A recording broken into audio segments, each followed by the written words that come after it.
has raised this point before. If this contest on November 3rd, or whenever the votes are finally tallied, is close, and the Vice President has won the popular vote and the Electoral College vote, but it's still close, I believe that the current occupant of the White House, who does not believe in the rule of law, who does not respect the Constitution, who will do anything he can to maintain or increase his purchase on power, will exploit a close outcome to attempt to steal the election.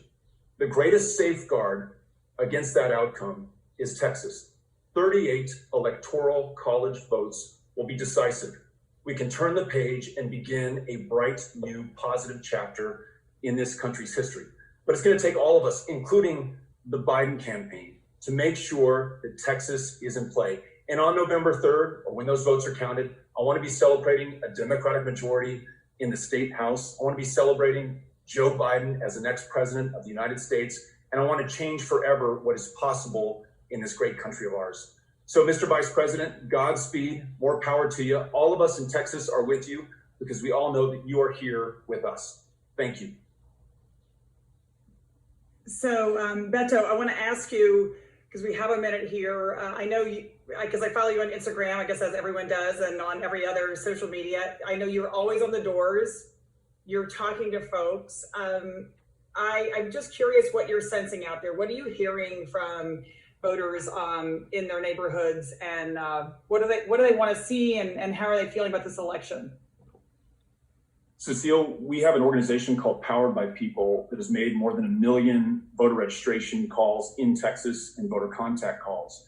And I'm one of those volunteers who's making 2.5 hours worth of calls every night. The last night that I did this, I got a woman who answered the phone and she said, "Beto, you called the wrong number. We're voting for Trump." But she said, as long as I've got you on the line, let me ask you some questions about Joe Biden. Is he up for the task? What does he believe in? What will he do for me and my family? And by the end of the conversation, she was open to voting for him. And she pointed this out. She said, and this kind of surprised me. She said, when I found out that Donald Trump was going to hold a rally indoors in Tulsa, Oklahoma, the site of the Wall Street white riots against the Black residents there, on Juneteenth, he later changed the date. She said, that really shook me and made me wonder if I had made the right choice in this election. So she said, you reaching out to us makes us rethink our commitment. So everything that's on our minds that has us worked up and fired up and frustrated and angry right now that we're channeling into action, that's not lost on the rest of Texas, Democrats, independents, and including Republicans. And I think Joe Biden can uniquely win those votes.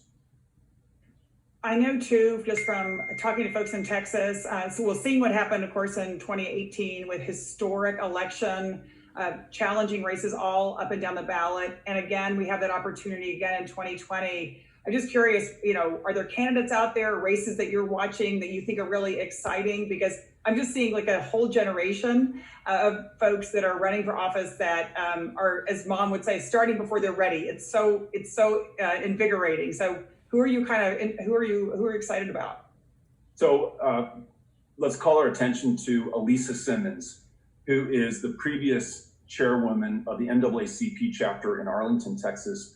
When I was running for Senate in 2018, she gave me a world-class history lesson on Arlington, why it's the largest city in the United States without a mass transit system, because the city white fathers back in the day did not want Black people moving in to that neighborhood. They associated them with mass transit. She said now Texas is at the epicenter of a maternal mortality crisis as we've shut down family planning clinics and access, and Arlington is at the epicenter of that epicenter. And in large part, it is because women literally do not have transportation to healthcare in this country.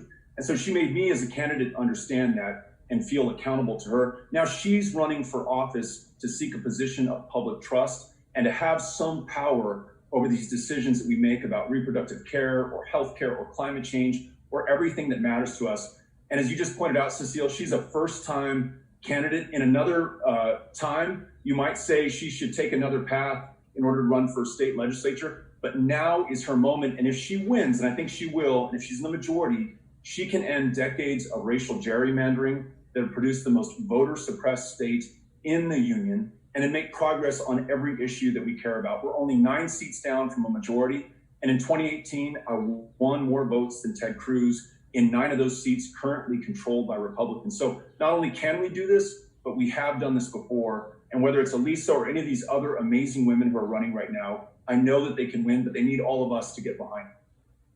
I'm so glad you said that, because I know I've been on a lot of calls recently raising money and supporting folks who are running for the state house, because it is possible to flip the state house in Texas, which given all the gerrymandering is incredible. And we've time for one last thing I want to ask you, because obviously your campaign was fueled by grassroots energy.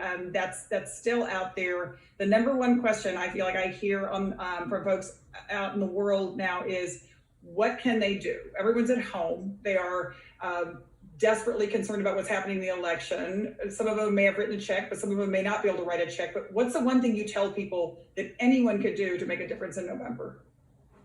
You can get on the phone and call your fellow Americans and lay out the stakes of this election. Everything that we care about is on the line, and have a human to human conversation. We can no longer do that at their front door, which is my favorite way of campaigning because of this pandemic.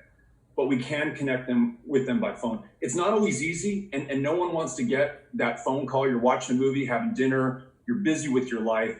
But if you can make that connection, you can transcend all of the BS that's out there at this moment, all the slick, overly produced TV ads and consultants, all that jazz. So whether it's signing up with the Joe Biden campaign, which we want everyone who's on this call to do, or joining Powered by People to call Texans to get them to register to vote or to commit to vote on November 3rd. Cecile, our first voter registration phone bank, 200 people. The next one, 300 people showed up. The last one, over 800 people showed up. So as things have gotten more dire in this country, people are channeling their frustration and anger and despair into action. So I think that's the best way to meet this moment. It's the antidote to despair, and it's the key to victory. I agree. We're only going to do it together. So thank you, Beto. Thank you for everything that you're doing, your family's doing. Thanks for inspiring folks to run for office and to keep at it. I love that you just said this is about making human connection, because I think that's right. People are afraid, they're worried. And so there are actually our last celebrity tonight is someone who knows so much about making human connection.